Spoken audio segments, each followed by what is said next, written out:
حلقة كاملة للرد على أسئلتكم. جالي أسئلة كتير جدا على السوشيال ميديا أو على اليوتيوب هنا على الحلقات، أسئلة متنوعة على كذا حاجة. في ناس سابقة بس بخطوات كده بتسأل في حاجات بعيدة هجاوب عليها طبعا، وفي ناس بتسأل في حاجات أنا شرحتها أو بتحب إن هي تستزيد فيها، فبرضه هقول تاني أو هرد عليها تاني عادي جدا. هحاول بقدر الإمكان إن شاء الله. المفروض إن أنا بعمل اللي هو المحتوى بتاعي على محتوى نظري ومحتوى عملي أو دروس نظري ودروس عملي، فهنحاول إحنا نحط كمان معاهم فكرة الإجابة على الأسئلة دي، تبقى حاجة كده منفصلة لوحدها. خلينا نقول إن دي أول حلقة للرد على الأسئلة اللي بجمعها من على الأكونت بتاعي أو الأسئلة اللي بجمعها هنا من على اليوتيوب. السلام عليكم ورحمة الله وبركاته، ويلا بينا نبدأ على طول نشوف الأسئلة اللي جات لنا ونرد عليها. كان في كومنت في الحلقة الرابعة بيقول إيه الشركات أو المواقع اللي بتعطي توقعات للأسهم؟ شوف يا صديقي، هو أنا لو هقول لك على حاجة لو هقول لك على اختيارات فهو في كذا اختيار، بس أنت ومقدرتك المادية، لأن في ابلكيشنز او في مواقع ما بتدكش المستهدفات او التوقعات بتاعت الاسهم ببلاش. يعني على سبيل المثال، وممكن ارشحها لك عشان سمعت من ناس استخدمتها المنصه دي يعني، وان هي كانت فعلا توقعاتها كويسه، هي رامبل اللي هي تابعه اصلا لثاندر. في منصه تبع ثاندر، منصه مدفوعه، ابلكيشن يعني بتدفع له فلوس، بيجيب لك المستهدفات وكمان بيقول لك توصيات. يقول لك مثلا السهم الفلاني ده اشتري من النطاق مثلا من 6 جنيه ل 6 جنيه و30 قرش، عشان هو هيطلع ل 9 جنيه مثلا، وان انت هتكسب كذا،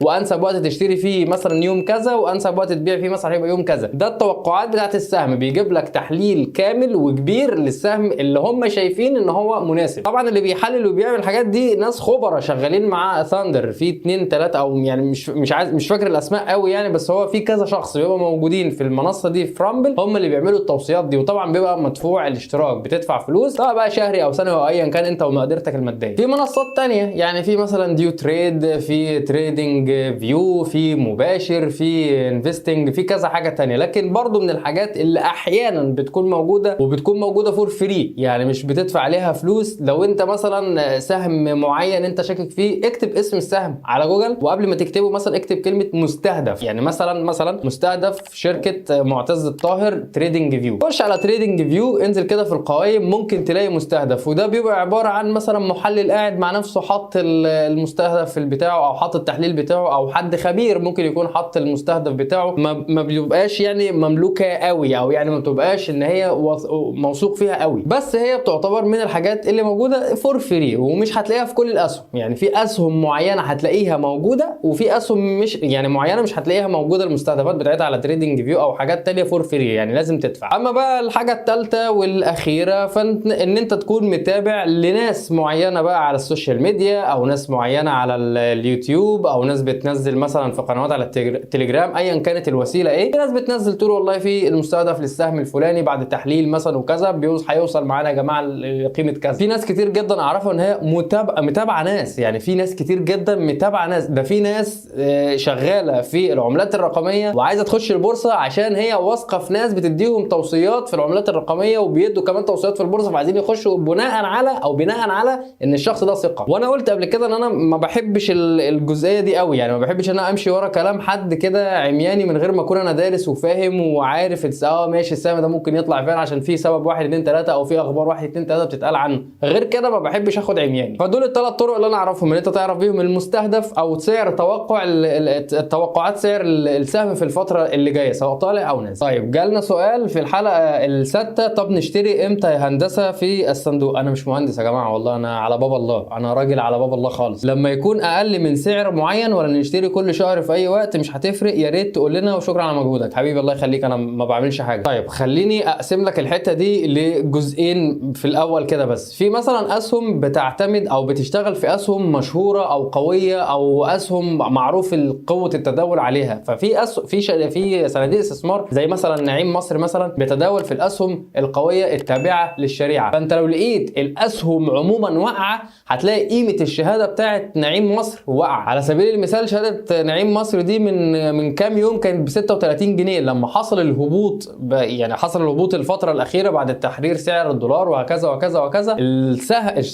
سعر الشهاده بتاعت نعيم مصر نزلت من 36 او من 37 نزلت ل 31 جنيه. ده ليه؟ ده عشان الاسهم اللي بيتداولوا فيها اللي هي بتاعت الشريعه اوريدي نزلت، وحصل ان في ناس كتير كانت بايعه الاسهم بتاعتها. فطول ما الاسهم نازله نازله هتلاقي شهاده الاستثمار نازله، هتلاقي ان دي فرصه ان انت تشتري في شهادات الاستثمار. نفس الكلام برضو في صندوق الذهب مثلا عندك نزل سعره، نزل في مصر الجرام ال 24 نزل والجرام ال 21 نزل، فبالتالي سعره في شهاده ايزي جولد اي زد جولد نزل برضو، فدي بتكون فرصه ان انت تشتري. ممكن تكون الشهاده مثلا نزلت ل 11 جنيه ونص ولا 12 جنيه، بعد كده بيطلع ل 16 جنيه و17 جنيه. في صناديق تانية بقى اللي هي بتلعب في السيف زون، اللي هي ما بتحبش ان هي تغامر قوي، اللي هي المخاطره بتاعتها منخفضه. دي اسهم بتخش بفلوس معينه، مش بتبقاش فلوس ضخمه كبيره قوي يعني، بتبقى فلوس معينه بتخش في اسهم معينه، وبتحاول بقدر الامكان ان هي تبعد عن اي مخاطره. بيبقى معاهم خبراء على اعلى مستوى، بيبقوا عارفين مثلا ان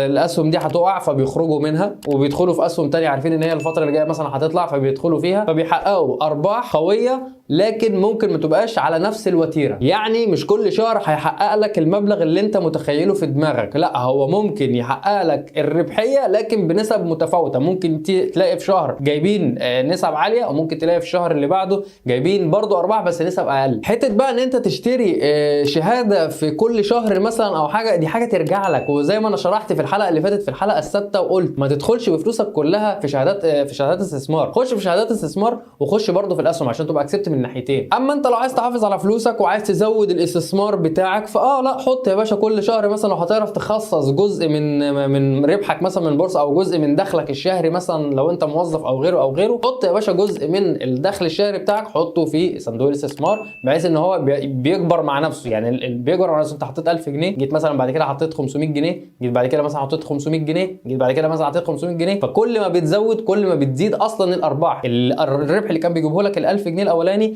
مش زي الربح اللي جابتها لك ال 1000 ونص، مش زي الربح اللي جابتها لك ال 2000، مش زي الربح اللي جابتها لك 2000 ونص. اعتبر نفسك حاطط فلوسك في حصاله، او داخل جمعيه مثلا مع نفسك، او داخل جمعيه مع صندوق الاستثمار ده، ان انت كل شهر بتحط ويشتغلوا مع بعض، حط ويشتغلوا مع بعض، فكده شغال وكده شغال. لكن النصيحه اللي اقدر اقولها لك ما تحطش فلوسك كلها في صندوق استثمار، حط فلوسك في صناديق استثمار، وحط فلوسك برضو في اسهم. ويا رب اكون قدرت اجاوبك، يا رب اكون قدرت اجاوبك. ولو ما جاوبتكش بشكل واضح او اكبر يا ريت برضو توضح لي او تفسر لي انت عايز توصل ايه، وانا هحاول معاك تاني. انت اقدر اسحب الارباح بتاعتي، وايه رايك استثمر الارباح بتاعتي في اسهم ولا اخدها وامشي؟ طيب انا هقول لك برضو في الناحيه دي حاجتين وانت تختار اللي يعجبك. هقول لك التجربه الشخصيه او هقول لك الفكر الشخصي بتاعنا. والله انا في وجهه نظري الارباح اللي انت بتجيبها هي مبدئيا ملهاش ميعاد. يعني انت ما تقولش مثلا كل شهر او مثلا كل شهرين او مثلا كل 3 شهور، لا انا ما بحسبهاش كده. انا بحسبها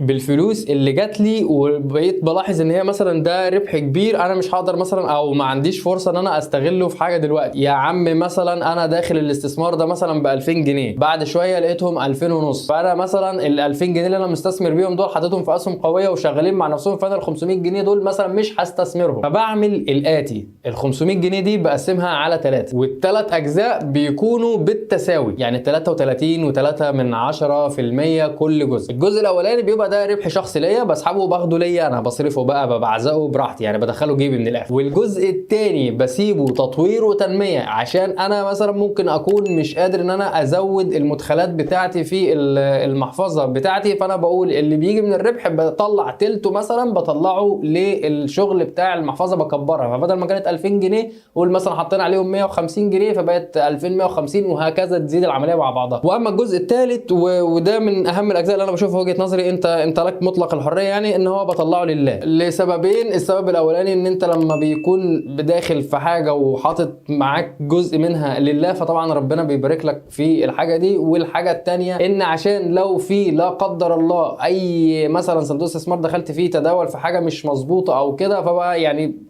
تخلصت يعني من حاجه زي كده. فدي تجربتي الشخصيه او ده الفكر الشخصي بتاعي. اما على الناحيه الثانيه ففي ناس يعني بينقسموا لحاجتين. الحاجه بيقول لك لا انا كده ال 5000 جنيه مثلا انا حطيتهم استثمار دول هم وفي ربحهم انا مش عايزهم، انا عايزهم يتداولوا مع نفسهم ويكبروا مع نفسهم، فانا اي ارباح هتيجي هتداول بيها وهزود بيها اسهمي وهزود بيها استثمارات. ده فكر. في الجزء الثاني بيقول لك لا انا حطيت 5000 جنيه جابوا لي 500 جنيه، لا انا هسحب ال 500 جنيه وقتي واشبرق على نفسي واعيش حياتي وانا تمام، ولما يجي لي فلوس مثلا مثلا بعد كده عايز ازود هبقى ازود، ده فكر تاني. فانت ليك مطلق الحريه طبعا، يعني انت شوف حسب ظروفك. يعني انت مثلا في ناس بتبقى محتاجه اي دخل زياده بجانب دخلها الاساسي، فبيبقى محتاج مثلا لو البورصه دي كل شهر جابت له 500 جنيه او 1000 جنيه هيسحبهم. في ناس بتقول لك لا انا مش هسحبهم، انا محتاج ان انا ازود، فخلاص روحوا مع بعض عيشوا مع بعض مثلا لمده سنه وابقى اسحبهم بعد سنه. وانا عن نفسي قلت لك تجربتي ان انا بقسمهم على 3 وقلت لك التقسيمه بتاعتها، فانت ليك مطلق الحريه. برضو جالنا سؤال من الحلقه الاولى: السلام عليكم، انا حملت الابلكيشن واشتغل معايا بس ما عملتش عقد، هل هيبقى كده صح ولا غلط؟ لازم تمضي عقد، لازم تمضي عقد. مش هينفع ان انت تتداول في البورصه غير لما تمضي العقد مع الشركه، استحاله ان انت تتداول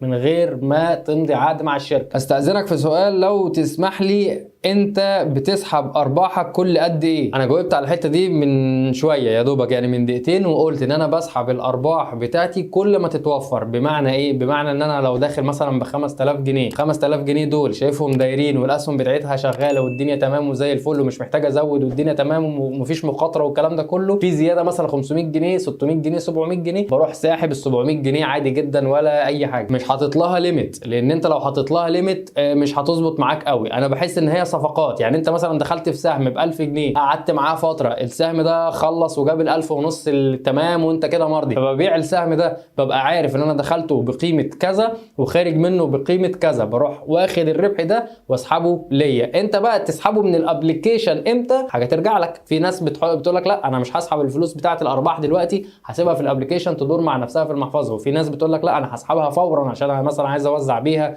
او ان انا عايز اعيش بيها، او انا محتاجها، او غيره او غيره او غيره. ممكن يا هندسه تنزل كورس تشرح فيه ازاي نختار سهم كويس نستثمر فيه خلال سنه نكسب منه وكده؟ زائد شكرا لحضرتك. العفو، انا ما عملتش اي حاجه، انا بحاول اساعد على قد ما اقدر. اما بالنسبه لحته كورس فاحنا اوريدي شغالين فيه، كنا ادينا الحلقه اللي فاتت واللي قبلها بتاعت صناديق الاستثمار، والحلقه اللي فاتت ازاي تدخل السهم دي. هي انا عارف ان هم كانوا حلقتين تقال شويه جدا، لان مش قادر اجمع لك خبره مثلا سنتين 3 في هوبا حلقه كده ربع ساعه. فاحنا شغالين، يعني احنا شغالين مع بعض. هتلاقي الحلقات دي بتزيد معايا واحده بواحده، وبشرح لك ازاي تحلل اكتر السهم ده تخشه ولا ما تدخلهوش، ازاي تعرف ان السهم ده يجيب لك فلوس خلال سنه كويسه ولا 6 شهور ولا 3 شهور ايا كان، وازاي تعرف السهم ده هتطلع منه بفلوس كويسه. واظن كفايه كده اسئله النهارده عشان بس الحلقه ما تطولش معايا، لسه في مونتاج بقى وقصه كده بتدور معانا يعني. فانا حاولت اجاوب على الاسئله اللي جات لي او الاهم فالمهم يعني زي ما بيقولوا، فانا هحاول ان انا ازود من الحلقات دي شويه. شكرا جدا ليكم يا جماعه ان انتوا وصلتوا معانا لغايه هنا. ما تنساش اللايك والسبسكرايب والشير،